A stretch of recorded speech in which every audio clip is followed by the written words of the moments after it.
ওনারা বিভিন্নভাবে চেষ্টা করবে বুথে এজেন্ট না বসিয়ে ছাপ্পা কিভাবে করা যায়, কিভাবে মানুষকে ভোট দিতে না আসার জন্য ভয় দেখানো যায়, এটা কিন্তু চেষ্টা করবে। কিন্তু আমরা ছেড়ে দেবো নাকি? আমরা ছাড়নেওয়ালা পাত্র নয়। সেই কারণে আমরাও চেষ্টা করব যে এইভাবে অন্যায় অবিচার যেগুলো হচ্ছে দেনেন দেয়ার আমরা কিন্তু নির্বাচন কমিশনকে রিপোর্ট করব। সঙ্গে সঙ্গে এসপি, ডিএসপি, ডিএম পর্যন্ত কিন্তু কন্টিনিউয়াসলি আমরা মেল করতে থাকবো। যদি ভাষাগত ত্রুটি থাকে কোনো প্রবলেম নেই, বাংলায় লিখবো, গোদা বাংলায় লিখলেও চলবে, কমপ্লেনটা হওয়া চাই। এই চটিয়াটা পুলিশ এবং তোলামূলের যে কিছু বাহিনী আছে, বিশেষ করে সিভিক ভলেন্টিয়ার, এরা নিজেকে তো থানার ওসি মনে করে, বড়বাবু মনে করে, এমন ভাব দেখায়। এদেরকেও টাইট দিচ্ছে, কিন্তু হাইকোর্টে ভীষণ টাইট চলছে, আপনারা খোঁজ নিয়ে দেখতে পারেন। আর থাকলো ওই বাকি আমাদের বাংলার পুলিশ, এ তো চটি পুলিশ, এত চটি চেটেছে, এখন ওরা কথা বললে আর থুতু বেরোয় না, শুধু কাদা বেরোচ্ছে, কাদা। এই চটি পুলিশের বর্তমান অবস্থাটাই এইরকম। তবে ভাঙড়ে কিন্তু যেটা প্রথমে হতো আর কি, অন্যায় অবিচারে গ্রেপ্তার করে নিত, 41 নোটিশ না শো করার পরেও আচমকা ডেকে নিয়ে যেত, টেনে হিড়ে নিয়ে যেত, নাগরিককে নাগরিক মনে করা হতো না।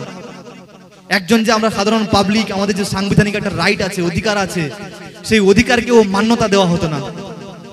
তারপরেও কিন্তু আমরা হাইকোর্টে বিভিন্ন ম্যাটার নিয়ে দ্বারস্থ হয়েছি, হাইকোর্টে বিভিন্ন বিষয়বস্তু নিয়ে গিয়েছি। আচ্ছা অফিসার কিন্তু টাইটও হয়েছে। তাই ভাঙড়কে নিয়ে যারা এত কিছু ভাবছেন যে 9টা থানা করব, 10টা থানা করব, থানা হোক, আমিও চাইছি হোক, ঘরের সামনে হোক, বেডরুমের ভিতরেও থানা হোক, কিন্তু টাইট দেওয়া কি সম্ভব নাকি? আইএসএফ তো কই মাছের জীবন, ও এত সহজে জব্দ করা সম্ভব নয়। যখন পঞ্চায়েত ভোটে আমাদের সক্রিয় কিছু কর্মীর তাজা প্রাণকে আমরা হারিয়েছি, নষ্ট করেছি, তারপরেও কিন্তু আমাদের কমপ্লেনে এই চুলবুল ইসলাম গ্যারেজ হয়েছে। আর ঠিক এই চুলবুল ইসলামের লিস্টে কিন্তু শয়তান মোল্লা সাহেবের নামটাও আছে। লোকসভার পরে পরে উনাকেও দেখবেন, উনিও কিন্তু লাইনে আছেন। তবে উনি এখানে থাকবেন না, তিহারে থাকবেন, খাদ্যের গুণগত মানটা একটু ভালো হবে। আপনারা সংগঠন করতে গিয়ে কোনো ভয় পাবেন না। যখনই কেউ হুমকি দিচ্ছে, যখনই কেউ মারার কোন রকম চক্রান্ত করছে, কোনো বাড়িতেও নাকি অশ্লীল ভাষায় গালিগালাজও করে, এই বালি চোর, এই ছাগল চোর, গরু চোরের বাহিনী, তো এই বাহিনীর বিরুদ্ধে কিন্তু সঙ্গে সঙ্গে একটা অ্যাপ্লিকেশন চাই, সেইটার লিখিত দরখাস্ত থানায় জমা পড়া চাই। নাহলে থানা কি বলে জানেন? থানা বলছে আমরা তো অভিযোগই পাইনি। ওই যদি মরেও পড়ে যায় তারপরে বলে অভিযোগ তো নেই, আমি কি ব্যবস্থা নেব? সেই ক্ষেত্রে এইটা কিন্তু আমাদের দুর্বল জায়গা। তোলামূল বাহিনী একটা কাজ করে, ওরা যদি আজকে বোম মারে তো কালকে থেকে কিন্তু দরখাস্ত রেডি করা আছে। ওরা নিজেরা মেরে দিয়ে বলবে আমাদের হাত ভেঙে গেছে, পা ভেঙে গেছে, সেই হিসেবে এক ধার থেকে সবার নাম জড়িয়ে দেয়। আর আমরা এখানে বোকা, আমরা কি করি? আমরা কমপ্লেনের ভয়ে যে কেস হয়ে গেছে যাওয়া যাবে না, ওই ভয়ে আর থানায় যায় না। থানা তো পাবলিক সার্ভেন্ট, থানার যে পুলিশ উনি তো পাবলিক সার্ভেন্ট, আমাদের জনগণের চাকর ওনারা। সেক্ষেত্রে আমরা যখন আমাদের আবেদন নিয়ে যাব, উনি নিতে বাধ্য থাকবেন, রিসিভটা করবেন, কন্টেন্ট নট ভেরিফাইড বলে রিসিভও করবেন। সেই রিসিভ কপিটা কিন্তু জরুরি, এটা আপনারা চেষ্টা করবেন। এফআইআর হোক চাই না হোক, এই কিন্তু কমপ্লেনটা থাকাটা জরুরি, তার এগেইনস্টে কিন্তু ব্যবস্থা নেওয়া যেতে পারে। আর যে সমস্ত পুলিশ গাদ্দারি করে, গাদ্দারি বলতে কি, টাকা নেয়, সিডি পাঠানোর নাম করে টাকা নিয়ে নেয়, চার্জশিট পাঠানোর নাম করে টাকা নেয়, আপনারা রেকর্ড রাখবেন। টাকা চাওয়ার অধিকার নেই, তারপরেও নেয়, নেওয়ার পরেও কিন্তু কাজ করে না। ওই পুলিশ অফিসারের এইখানে নাম লেখা থাকে প্লেটে, অফিসারের নামটুকু নিয়ে পাঠাবেন, ও চাকরি খাওয়ার ব্যবস্থা আমি করে দেবো। সংগঠন করতে গিয়ে যদি কোনো বেলেবেল সেকশনে কোনো কেস হয়, মামলা হয়, সেক্ষেত্রে কিন্তু আমাদের উকিলের টিম কিংবা আমাদের যারা নেতৃত্ব আছে, অঞ্চল নেতৃত্ব কিংবা বুথ নেতৃত্ব যারা আছেন, যারা লিগ্যাল ব্যাপারটা ভালো বোঝেন, আইন সংক্রান্ত ম্যাটারটা, তারা কিন্তু 24 ঘন্টার মধ্যে থানা থেকে গাড়িতে করে আপনার বাড়িতে পৌঁছে দেওয়ার ব্যবস্থা করবে। আর যেগুলো নন বেলেবেল, জামিনযোগ্য নয়, সেই সমস্ত ম্যাটারের ক্ষেত্রে কিন্তু আপ টু 7 ডেজের মধ্যে আমরা কিন্তু জেল থেকে জামিন নিয়ে গাড়িতে করে ওনার বাড়িতে পৌঁছে দেওয়ার ব্যবস্থা করব, সম্পূর্ণ বিনা পয়সায়, এর জন্য কোনো খরচ লাগবে না। তাই আইএসএফ কে আপনারা ভালোবেসে দল করছেন, বিরিয়ানির লোভেও কিন্তু আপনারা বসে নেই, আর ডিম ভাতের লোভেও বসে নেই, আর 500 টাকা করে দিয়েও নিয়ে আসা হয়নি।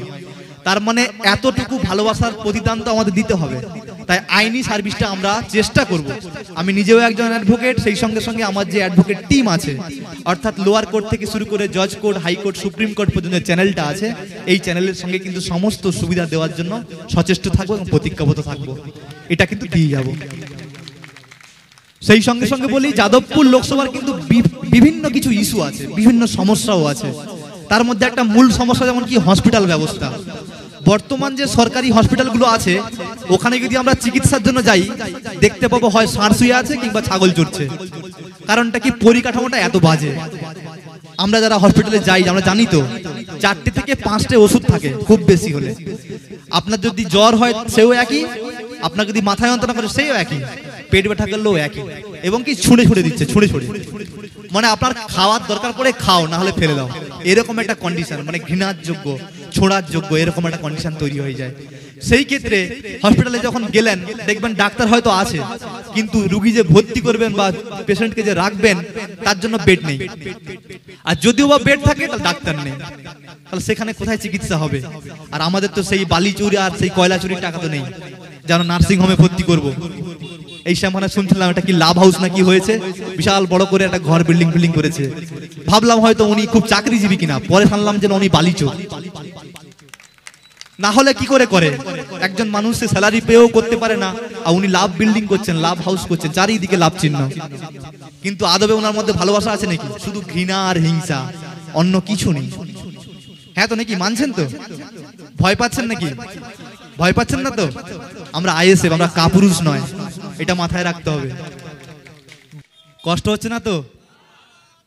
মানে এতক্ষণ বসছেন, কোনো বিরিয়ানি প্যাকেট দেওয়া হবে না বা কোনো ডিম ভাতও দেওয়া হবে না, তারপরেও কষ্ট হয়নি তো? এটার নাম আইএসএফ। আইএসএফ মানে মন থেকে ভালোবাসা, আর মন থেকে ভালোবাসার নামই কিন্তু আইএসএফ। তাই দেখবেন যত যুবক যুবতী বৃদ্ধা সমস্ত কিন্তু একদম আইএসএফ আসলেই মনে হয় যেন একটা মিষ্টি এসছে, এরকম ব্যাপার একটা লাইন লাগিয়ে সব ছুটে চলে। আজকে প্রোগ্রাম ছিল আমাদের ভোগালী 1, ভোগালী 2, এছাড়াও সোনারপুরের দিকে কিছু প্রোগ্রাম ছিল। আসছিলাম তো দেখলাম একটা ডিফারেন্স হয়েছে। আমাদের যে ওই ঘোষ মহাশয়, ওর নামটা আনতেও আমার লজ্জা লাগে, ওই ঘোষ মহাশয় যখন র্যালি করেন, আগে কিংবা পিছে 4জন কি 5জন থাকে, তাও আর ওই শয়তান মোল্লা সাহেবকে নিয়ে, আর কিছু পুলিশ টুলিশ থাকে। কিন্তু আমাদের ক্ষেত্রে দেখলাম, আমাদের সে টোটো যাক কি বাইক যাক কিংবা পায়ে হেঁটে যাই, দুপাশ থেকে যেন জনস্রোত, জনজোয়ার চলছে।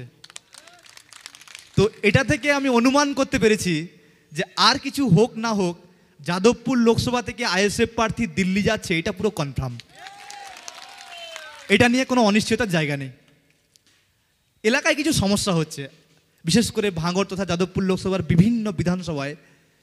এটা কিন্তু তোলামূল্য বাহিনী বুঝতে পেরেছে।